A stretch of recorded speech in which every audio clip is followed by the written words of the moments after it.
Well, it's great to see everybody. Want to go back real quick to UCF week for our scout team players of the week was Deontay Lindsay and Hayden Wigington. Can't believe it's already the last regular season game this season. It seems like it's just flown by. We're going out to West Virginia where I don't think we've won a lot in our past or recent past, and so I know it's going to be a really tough game. I have a lot of respect for Coach Rodriguez. Don't know him very well, but know a lot of guys that have worked with him and worked for him. It's a great offensive mind, and what's very impressive is that once they really settled on their quarterback, their freshman quarterback Fox, he has played really well. Beating Houston at Houston and beating Colorado, and then a good game their last game, and so he's playing really well. He's going to give them a light, a spark, dual threat guy, and so it's going to be a really interesting game. The bye week was good for us, and so I was excited to have that bye week. At first, whenever I looked at the schedule, I thought it was going to be really weird to have a bye week right before our last game, but much needed for us. We had a great week last week, had a good practice yesterday. It was a little bit different practice for us on Sunday since we hadn't practiced at the level during the bye week that we normally would. So we put the pads on yesterday. Off day today, and we'll get back at it tomorrow and be ready to go. I will tell you, I know y'all are going to ask, our guys know exactly what's at stake. I mean, we know if when this all started, if you'd have told us in January coming in the last game, if we win, we're in.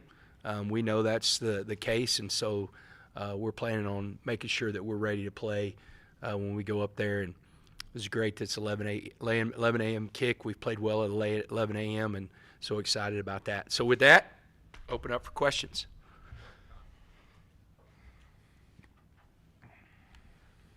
Coach, how did you spend the week off with goals still yet to achieve?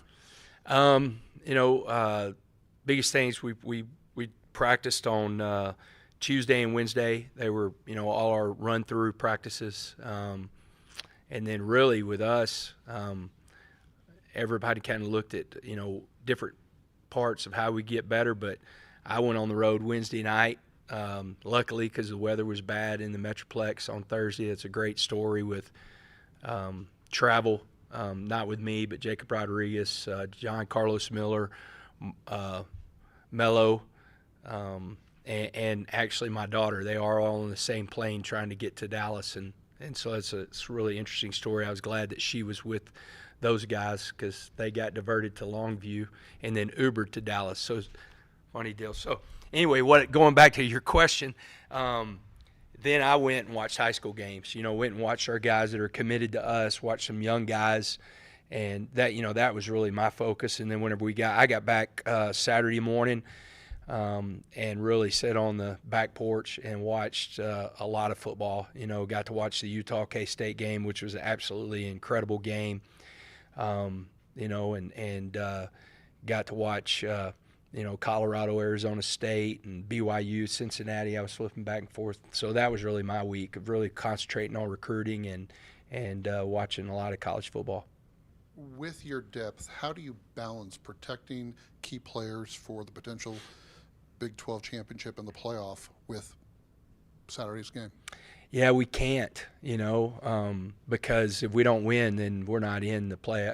Now, the way I look at it, if we don't win the game, we're not in. We bring in a lot of scenarios, and the one scenario we bring in is 2 losses, and if Arizona State wins on Friday, I think some head-to-head stuff and just comparisons, we're not in the Big 12 championship. So we're looking at this game to where we're coming in and we want to be as healthy as possible, and we are because of the bye week. And, man, we got to come in guns a-blazing. It's not a, protect this guy, because there's really if you don't win on Saturday and you don't get in the Big 12 championship, then, you can't save anybody for anything else. There's so many stars in this team, but since it is Thanksgiving, who's the unsung hero that you're thankful for this year? I've said it, before, but I still go back to John Curry. I think he's such a great story. I think we have so many great stories on this team, and it's really cool. It's just not about how well they're playing football, but just what they're just great humans, and I look at John coming in, and it's funny to talk to John about it because he is very self-confident, and he believes that he should be playing over everybody. In fact, he would even tell you that at different times last year, whenever him and Ben had to rotate, they're really, really close friends, but he didn't like him whenever he was on the field and he wasn't. And so it's kind of funny, but like the level that guy has played at a position that he's never played, that's not what he thought he was going to do, is really impressive. And he's played through some football bumps and bruises, and just keeps coming back and plays at a really high level. So I think that's the guy. And, well, I might as well throw this guy in there too that's right there with him, is Ben Roberts. I think they both get overshadowed because of the level that Jacob's playing at, and they've had really, really good years. Can you give us an update on Barron after having the open week? Yeah, he feels great. We kept him in a boot all last week. He actually went through everything. It was a shorter practice yesterday, but he went through everything. He just was in the boot. He doesn't want to be in that boot. He doesn't think he needs it right now, but I know he felt better than he had felt all year long, really, whenever he played UCF. And so we'll keep him in it. Tomorrow he'll do, all the pre-practice stuff. He'll do all the throwing, and then he'll do all the scout periods. Then we'll get him back in the boot, and keep him like that. Coach, in this era of the transfer portal and NIL and everything, how difficult is it to bring everybody together under one culture, and how have you in this program been able to do that this season? Yeah, it is, and it's it's funny. My world, being the head coach, is like you're constantly thinking about right now, you're thinking about a week from now, but you're also thinking about January, February. You got to continue like growing that away and be talking about how we're going to do different things to grow the program. And so you kind of think about that even whenever you look at 2026. But I think, I give our players that have been here from the beginning a lot of credit on helping us do that. Barron, Bryce Ramirez, Jacob Rodriguez are kind of the leaders in that group, but Ben and John and Coy and Sheridan, all those guys are right there with it. I think that's been a big part of it. I just think whenever you tell somebody something and then you try to prove that this is how it is every single day and you don't deviate from that, then the truth, they see the truth of like, this is what they sold me to get here. This is how it's been. Then they really buy in. I think this is a great place. The community is absolutely incredible. I think that's one of the biggest things. I think y'all heard Lee Hunter say it the other day, that he wished he'd been here from the beginning. And I think part of that is because the people of Lubbock have been so great for these guys. This is I thought we could really get close, but I would have never dreamed that we would have gotten this close. Like this team, it seems like they've been together from, high school recruiting till now. With how intertwined college sports and politics are right now, how beneficial is it to have Cody Campbell in your backyard who's actively building those relationships and trying to make change in Washington? Yeah, it's really beneficial because, one, it continues to create whatever you're creating, whether it's noise, like, or dislike, it continues to create talk about our brand, Texas Tech. That's huge. And then the one thing that, I've told my counterparts, where they're head coaches or Craig Bowles, who's over the AFCA, is like Cody Campbell, he's all about Texas Tech, but when it comes to trying to get everything right in college athletics, he's all about that too. It's not directing, unlike I think other people, that there's very serving that this is best for maybe this conference or this is best. when Cody is looking at the big picture, he's looking at what's best for college sports, male and female, and just overall. And so it's great to have a guy like that, because at the end of the day, man, I want to win. I want to beat everybody, but this sport has given me everything that I have, and so I want to help protect it as much as possible. Cody and the general counsel already made their comments on the CSC's memorandum that they gave out. Do you have any? No, I trust those guys, man. I'm just trying to beat West Virginia right now and trust that they know exactly what they're talking about. Talking about West Virginia, do you have any stories about Logan Bradley and just like that relationship and everything? Yeah, I'm really excited. I texted on Saturday. I texted Logan Bradley. So Logan Bradley is their inside receivers coach. He played for me. He was on the team that his sophomore year, we played for it in 2012. We won it in 13. We won it in 14. Then he went to Ole Miss. I had three receivers go to Ole Miss at the time, and he's a great guy. He's got a great family, awesome wife. And we were texting him, and Garrett, because he's really close to Garrett also. They're a couple years older. Logan's a couple years older than Garrett, and as I was just telling him, it's going to be excited to see him. He's a great person. He's done a really good job of, kind of coming up through the ranks. He kind of was Hugh Freeze's, just kind of almost like, I wouldn't say gopher, but like whatever he needed him to do as far as in the office and just trying to learn that away. He's a really hard worker, and man, I'm excited. Love him to death, but I want to beat his tail on Saturday. So we know Texas Tech wants to make it to the Big 12 championship. I remember you talking about it all the way back last year. However, there's been a lot of talk in the world of college football about how conference championships really don't matter anymore, and in some sense, like, it can maybe hurt you when it comes to the 12-team playoff.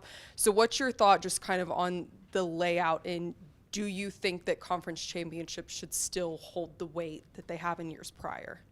Well, as long as we're playing them, then I think they should. Like, if you're sitting there telling me who should be the top four, I think it should be the four teams that win their conference, especially whenever you're talking about, like, I think last year you could argue maybe that wouldn't be the case. But, if you're sitting there and you're saying Ohio State or Indiana win their conference, they're going to be undefeated. And then, if A&M wins their conference, they're going to be undefeated in conference and undefeated. And, now we win the conference. We have one loss. I think that has to jump somebody that has two losses, and there's a lot of arguments out there, because there are going to be people that are going to be playing in conference championships, and there's going to be two-loss teams that are going to be, or even maybe a one-loss team that's watching from the outside that doesn't have to go through that. And so if you have to go through an extra game, I think you ought to be rewarded for that extra game.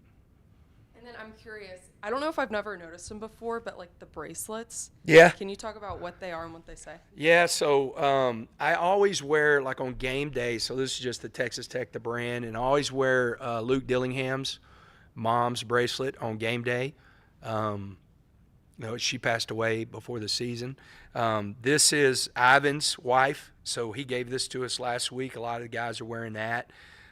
This one's just a Texas Tech, and it's the high and low. I always remember the high and the low. And then this is one that we started the season with, and it was given to us by Corbin's FCA, and it's just the FCA Jesus one. And, we've got a ton of guys that are wearing that. And so, I've got some superstitions on different things that I do. I have a lucky coin that I've carried since 2003 that was given to me by Mike Hogan, my athletic director that hired me at Cedar Hill as an assistant, not hired me as a head coach, but I've carried that in my left pocket in every single game I've coached in since 2003. Actually, cool story, I had a guy this summer that served 3 tours of duty in Iraq and in different places, and he had retired, and he actually gave me the American flag that was on his shoulder. And so I don't know why, whenever he gave it to me, I was like, man, I'm going to carry this. So I've carried that every game this year, and that'd be in my pocket in West Virginia. And but these bracelets, I'm a bracelet guy. I don't wear a watch since we all have cell phones now, and you can just look at the time, and so I'm bracelet, and I kind of switch back and forth, but those are the ones that I wear right now. That's a cool question.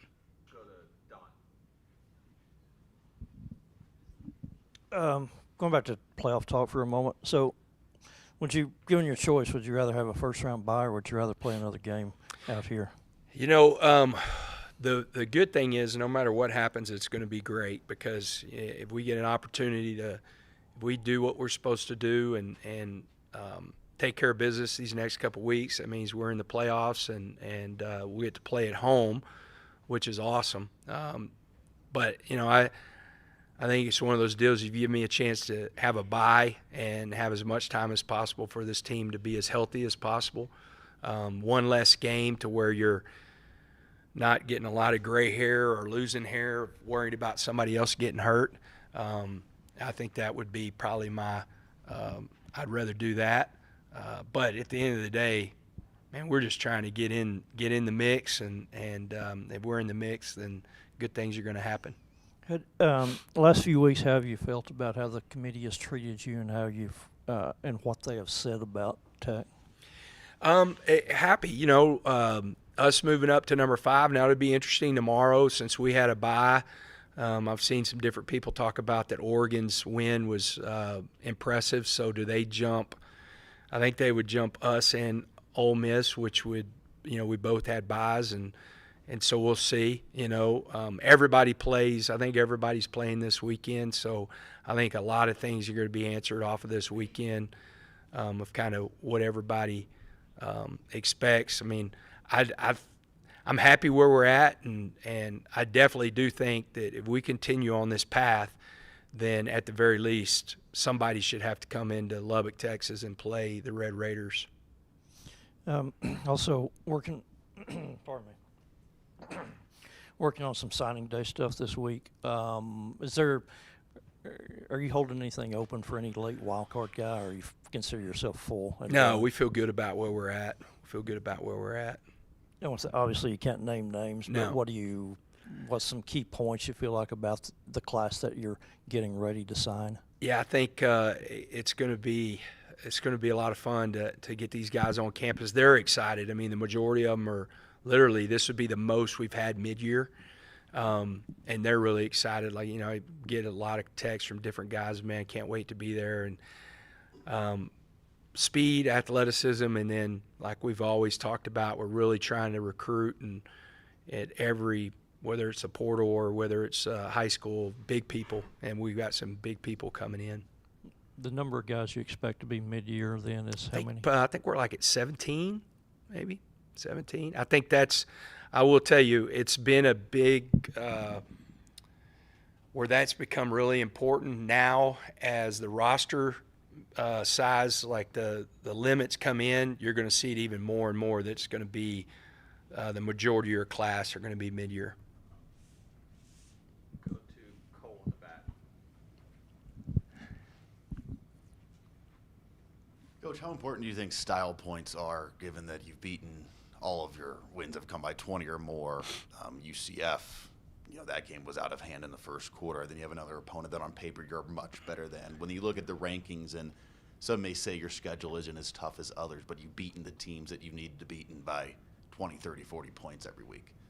Yeah, I think now, a few weeks ago, one of the groups that we work with, they were like, hey, all that matters right now is just winning. Like, just, I think it was going into the BYU game. It was like, from here on out, it's all about, winning to get you where you're, want to be.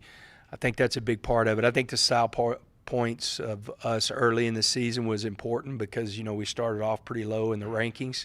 So I think that was part of it. And then I always look at like, it's interesting.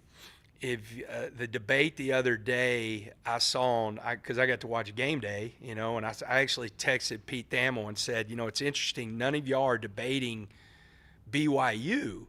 They were debating Alabama, they were debating Notre Dame, and they were debating maybe Oregon.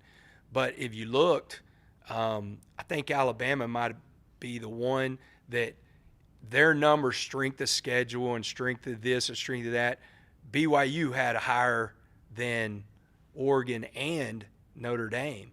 And you're not debating BYU. So, like, it's all we pick and choose the debate. Like, we pick and choose that, hey, we're going to talk about this team and not talk about this team. And I think it should go down to, like, one, I will tell you this, I think it's absolutely ridiculous that if you do not take into account at the end of this head-to-head, like, I thought it was absolutely ridiculous that BYU, a 2-loss team, and I believe SMU, a 2-loss team, that SMU got to go to the playoffs over BYU. And I love Rhett. Man, what they're doing right now, I mean, they are hot. You don't want to play SMU right now. But last year, whenever BYU didn't go, and it goes back to there's going to be some head-to-heads this year, if we played each other and I beat you, then I should be ahead of you.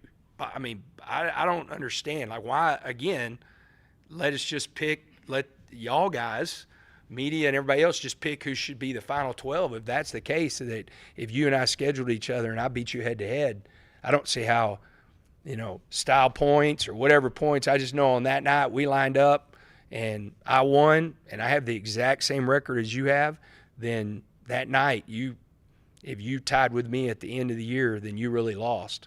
I know that's how it is. It makes no sense. I don't know how it's any other way at any other level. I know, like, for instance, for us to get in, we win. If not, it starts bringing in head-to-head.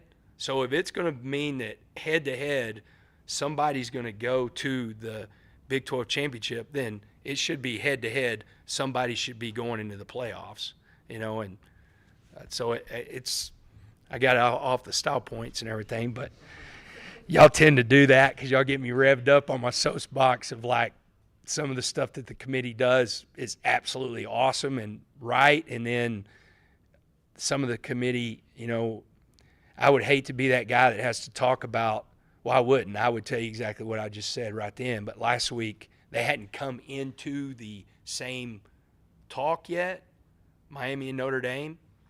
And I'm not, again, Notre Dame people, don't friggin' beat me up about this, but how do you not talk about the exact same record and you played head-to-head? Like, how has that not gotten into the same conversation? And then you have to go up there and answer it the way you answered it. Like, I'm not in that room, but that would be an easy conversation to me. We played each other, and we have the exact same record, and you beat us, well, then you should be ranked ahead of us. What do you think the biggest challenge is when it comes to this West Virginia team? They are one, Coach Rodriguez is an offensive guru, like he is. They're going to tempo. I mean, you go back and look at his career. I mean, he's kind of the king of the tempo. He has got playmakers. They do a great job of getting the ball on the perimeter. I think that's going to be a part of it. They're playing really, really hard. Like last night, whenever I was leaving, I was asking Garrett, like, what do you think about these guys? And he goes, well, I'll tell you right now, they're playing really hard. And whenever you got that means they still believe. I think that has a lot to do with their freshman quarterback. He's really played a lot better. He first got in the game. They threw him in a couple times against BYU because another kid was starting. And you could see the game was fast. It was really fast for him. The game slowed down. And so whenever you got a vet coach, I mean, the guy's won like 194 games plus, and you're sitting there, they're 4-7, so they can't be bowl eligible, but you get to play the number 5 team in the nation. They're going to be jacked up. It's a really tough place to play. I'm trying to think. I don't think between Baylor and Tech, I don't think I've ever gone in there and been a part of a win before. It's always been on the road where they've come to Baylor and here at Texas Tech, and so it's going to be a tough game. I'll tell you. I mean, we're taking this game like every game that we've played this year, that this is a playoff game for us. We know that we win, we're in. And what's your favorite Thanksgiving food? Turkey and dressing. I mean, I'm kind of a traditionalist whenever it comes to that. My mother-in-law's got some great dressing, although she won't be here this week, so I'll eat whatever. We're going to eat as a team on Thursday. We're going to practice Thursday morning in our normal walkthrough. A little bit different time because we'll be out of school, and then we're going to eat as a team here, actually down here in the field club. So excited to hang out with those guys, and then be able to go home and watch a little football. My Cowboys won yesterday, and so I was fired up about that. What a comeback. I think we went on the field, it was 21-0. We came back in, it was 21-21. And so I was excited about that. I mean, I think y'all don't believe, but I am a fan. So whenever I know what the fans go through, trust me, I've had my heart broke a couple of times, especially if you're a Cowboy fan. So I'm just old enough to remember the 70s and the 90s, and looking for a good year this year. Oh, whoa. Has he ever asked a question? It's only because we don't have a Thursday. Okay. Weather. Yeah. You try to build a team, being able to run it, stop the run, and all that, and it's to win games this time of year. Yeah. It'll be colder, and just take me through that, because you mentioned it, I think, back in April. Yeah, we watched that video yesterday. Okay. So we had our team meeting yesterday. It wasn't an introduction totally to West Virginia. That happens tomorrow. But we played the video. If you remember, we had the snow during practice, and I actually walked out when the O-line and D-line were doing all their stuff, and I was saying, week 12, which is actually not week 12, but game 12, West Virginia, I mean, you expect for it to be cold, and so it's probably going to be somewhere between 31 and 41 right now is what they're predicting, and maybe a little bit of snow, and so our guys will be ready for it. I'm also one of those guys that I'm not like some coaches that are, hey, we're going to be tough guys and we're going to do this and this. Like, guys, it's going to be cold. Like, just prepare yourself for it so I don't hear any excuses whenever we get there if it's going to be cold. The one thing, some of these guys, like, Will Jadis is fired up. I mean, this is his weather, and he was laughing because he goes, Reggie Virgil doesn't like this weather, but he's played in it, and the guys that, if you go back to year one, it's not going to be 12 degrees whenever we kick this thing off like it was at Iowa State. And so we'll be ready to go. And you're right. Like, it's stop the run. The one thing we've talked about right now is stop the run the football, create turnovers, and win the special teams battle. And that's 2, 3, and 4 in our plan to win. And we've done that the last few weeks, and we've really hit a good stride in doing that. And so we're going to try to do it again. All right. Thanks, Coach. All right. Thanks, Coach. Hey, one more thing. Hey, Don, great article on Jacoby, man. That was really cool. Andy Evans is a really good friend of mine, and that means a lot to him. So I just want to say, great article on Jacoby and Andy Evans. If y'all haven't read it, I would go read it because it's a great story. Andy lost his son, and he'll tell you Jacoby Williams saved his life. So really cool story. Appreciate y'all. I know.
Coach, how does West Virginia's offense challenge your team?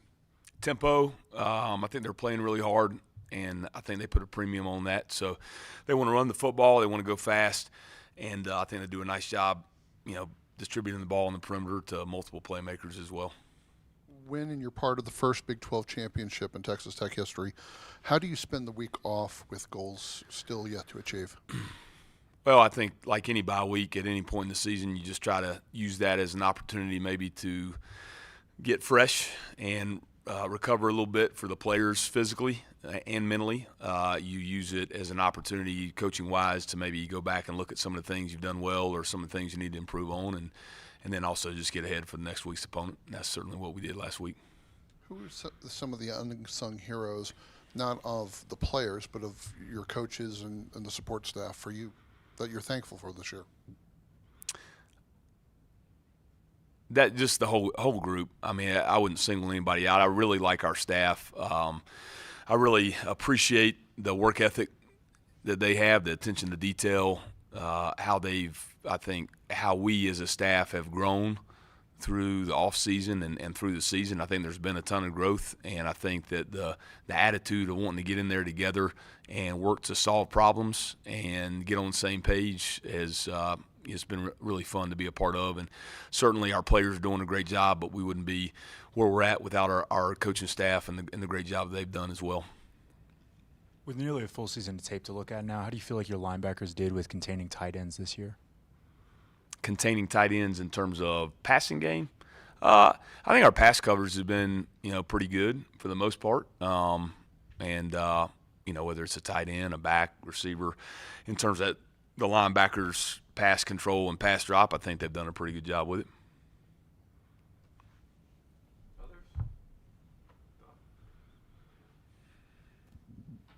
It's more defense related. What were your thoughts on the Lady Raiders' defense in the second quarter the other day against Mississippi State? Put the screws on them. Is there anybody specifically? Coach McGuire mentioned once Coach Rodriguez settled in on a quarterback. What are your thoughts on Fox? I think as a young player, he's doing a really nice job of operating their offense. They, in the last 4 games, have, I think, kind of settled into what they want to be this year. I've got a lot of respect for what they're doing. I think that they're getting their guys on offense to play really hard. And I think that as a football team, offensively, they have improved throughout the season, and they're playing their best football in the latter part of the year. And I think that's what the best football teams do. Excuse me. And I think it's a credit to their coaches and to their players that they, you go through a season and you try to find your strengths, identify those, and play to those strengths, and also find out what your guys can do the best, can do well. Sometimes that's apparent maybe in the off season or early in the season. Sometimes it takes a little bit of time to figure some of those things out, or you adapt to injuries or just a variety of different circumstances that come up during the year. But I think that a lot of credit goes to their coaches and their players. I think if you look at their last 4 ball games, they're 2-2. Their offense has done a nice job, and the 2 losses are the games they easily could have won. So, maybe earlier in the year they struggled a little bit at times, but I think they've started to settle in and play at the level they want to, and I think the quarterback's a big part of that as well. Coach McGuire was also asked about the weather. I mean, not necessarily cold, but when it's a sloppy game, if there's a potential of snow, who do you think that favors, offense or defense? Probably favors the team that's going to go out there and play the hardest and be the toughest physically and mentally and execute the best. That's I think who would be favored in a situation like that.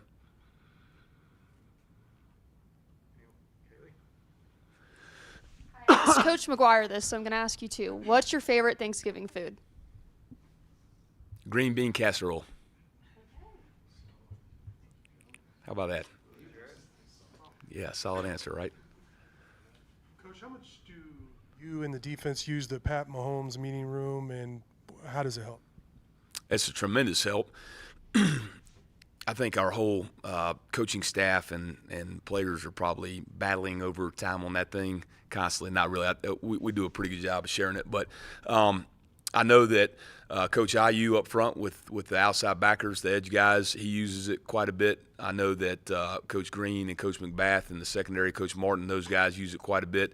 I've used it at times during the year, but those two groups defensively, as far as Coach IU's group and the secondary, are probably the ones that use it the best. And it's just a great tool to be able to basically have class on grass, so to speak, and have the video play in, but also give them a chance to move around and communicate or see your fit and kind of step to it. It's a really great tool.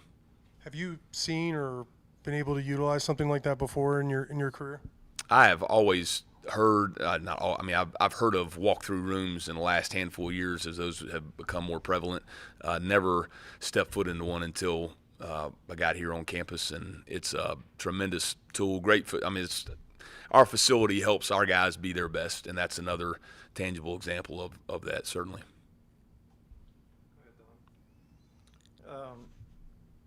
Sheila, I guess there's a cliche maybe that as a coach, when you have better or great players, it makes you better, make you look better as a coach. Yes, that's true. As it pertains to Jacob, is there anything in particular that you feel like, okay, I can do this with our defense because of Jacob Rodriguez's presence that I can't necessarily do with other defensive units or that I've had in the past? I don't know if there's any like one specific thing, as a line. I don't know that pertains maybe as much to that position that he plays, inside linebacker, to where you would say I can do this more because of that player. What I would say is that his execution level of the defense that's called, and being able to read and react and play at a high level, make plays on the ball, knock the ball out, all those things just gives us confidence that we can, we can game plan, we can prepare, and we can know that a guy like Jacob's going to step out there and execute at a high level. And really the best defenses, in my estimation, are the ones that play fast. And the ones that play fast are the ones that have a lot of confidence in what they're doing. They know how to do their job with fundamentals, and then they're able to execute at a high level of speed. And I think that's what you're seeing from Jacob, and that's the reason why he's having a lot of success. He's also having a lot of success because the other 10 guys around him are doing the same thing. And I think that as a unit, we're playing at a really high level right now, and guys are feeding off of one another, and it's a lot of fun to be a part of a group like that.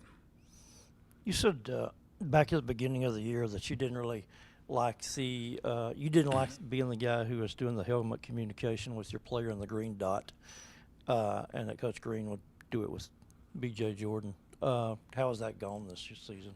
It's gone great. Coach Green does a great job of helping those guys out with a tip and a reminder based on situation or adjustment that they need to make. And I just, especially in the games that we play in college defense, you get so much variety of, formations, quarterback run game, changes in tempo. It just, for the play caller defensively, or at least for me as the play caller, it just allows me to focus on trying to get our guys into the best call and not have to worry about also then, getting that in and then trying to maybe talk to a linebacker or something like that. So for me, it's worked out really well for us. All right, thanks, Jill. All right, y'all have a good one. Happy Thanksgiving.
Coach, how do you handle a week when you know the pressure of win and you're in?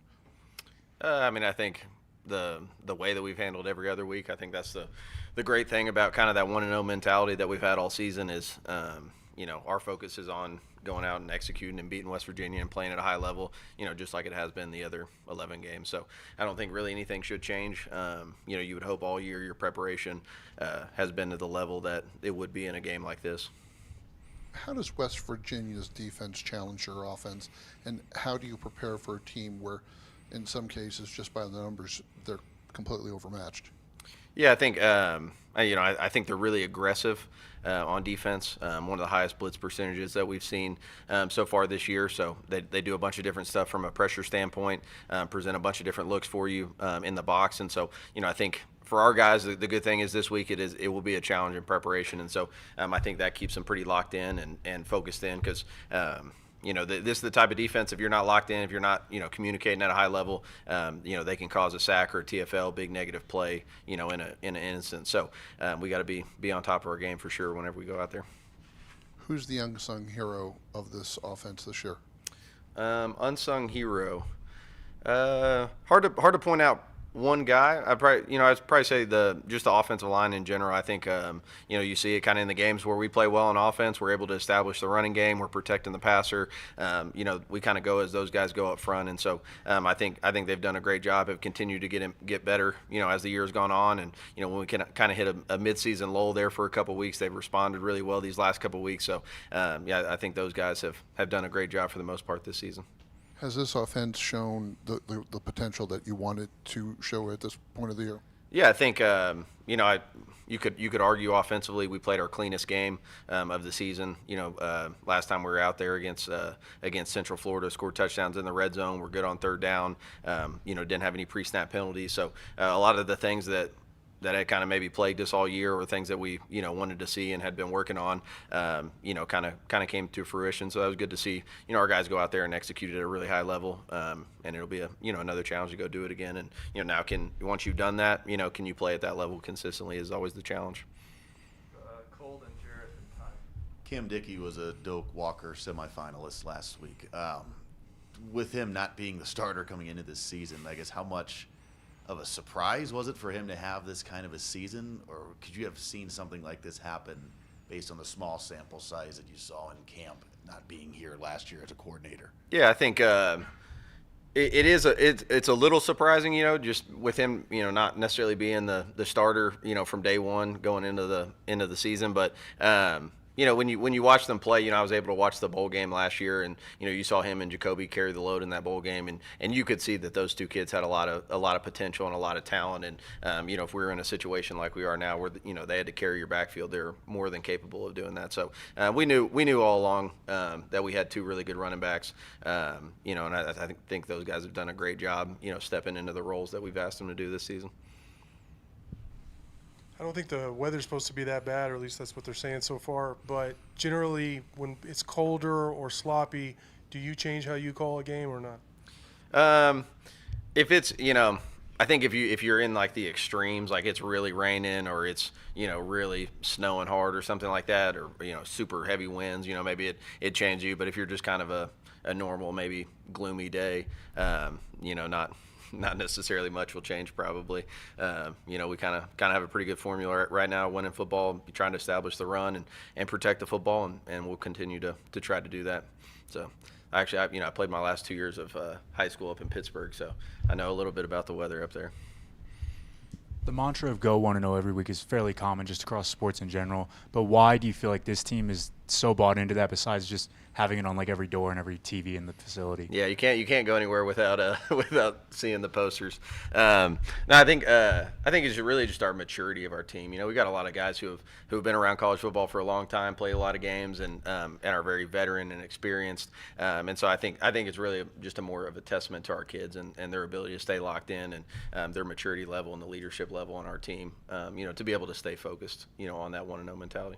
And then Coach McGuire mentioned just how close this team is. How much value do you see in coaching staff and even players bringing family into the facility and the locker rooms and stuff like that? Yeah, I think that's huge. I think like I know my kids, one of their highlights of the day every practice day is when they get to come and do our little break with the quarterbacks. And so it's nice for us, and it's I think that's when they get to see us kind of in that role as fathers, I think, and they get to interact with our kids, it just kind of just strengthens that relationship where it's not all about football and X's and O's, and you see kind of that personal side of everyone. And I definitely think that plays a big part. And Coach McGuire has been awesome about welcoming families, and that's a big part of this program is that family atmosphere and having the kids up here and our players getting to interact with them. And he's Uncle Joey to all the kids. So it's a pretty special thing that we have going with that. What's your favorite Thanksgiving food? Favorite Thanksgiving food? Definitely, I'm a ham over turkey guy, and then I like just pretty simple. I'm a big mac and cheese guy, so just give me some ham and some mac and cheese.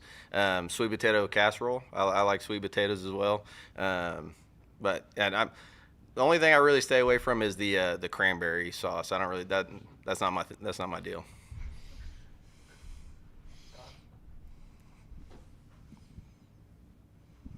Okay, here's a dumb question that you didn't see coming. All right, that's a men- good lead-in. Since you mentioned that you played your last 2 years of high school football in Pennsylvania, Yep.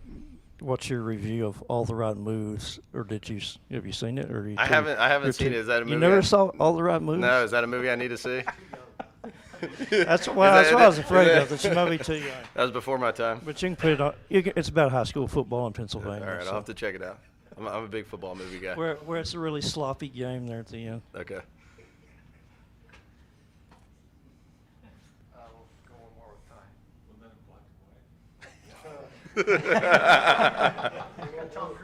time. Going back to fatherhood, how often are you having sit-down conversations with these guys about moving into that part of their life? As a lot of them are now getting married or stuff like that. Yeah, I think that's kind of it's something that just kind of happens organically, So I think, and especially with Coach McGuire having or letting us have the access of bringing our family around, those kind of conversations about what it's like to be a dad, what it's like to have your first kid, all those what it's like to. I had the seniors over at my house last week during the bye week, and they were Vinny had just gotten married, and a couple of them were having conversations about being nervous to propose to their girlfriends, and hopefully I'm not putting any of them on blast, but no pressure, guys. But so they're asking those kind of questions about what was that like? Did you talk? Ask how'd you ask your wife's dad to for his blessing and all those things. So I think the more that you're around those guys outside of just the meeting time and at practice, the more you're able to have those kind of conversations. Cool. All right, thank you. Thanks.